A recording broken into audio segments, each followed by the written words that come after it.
He does have the lowest approval rating for any president in his first 100 days since Dwight D. Eisenhower. What do you think, Adam, it will take for his hardcore MAGA base to flip? Okay, so I think if the hardcore MAGA base flips, it will be because of a devastating economy that you can absolutely pin on him, right? So all of a sudden, this is quite possible. We have real shortages of things like toilet paper. It reminds us of COVID and the supply chain issues there. I mean, we're finding out that, shipments that are supposed to be arriving on the West Coast are already either significantly gone or have much less inventory coming in.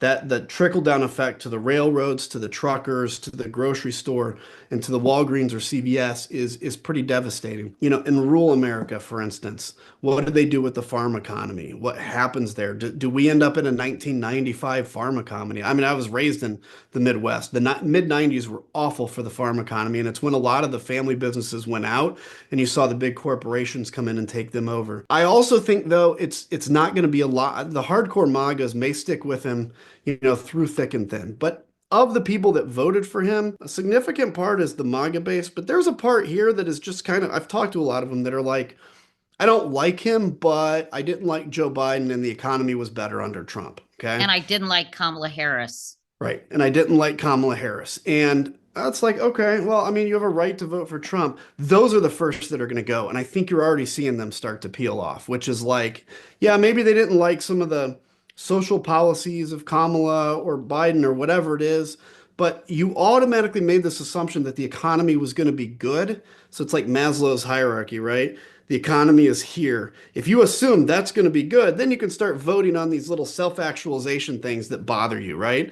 Well, all of a sudden, if the economy collapses and crumbles, you're going back into the base instinct of, I got to protect my family.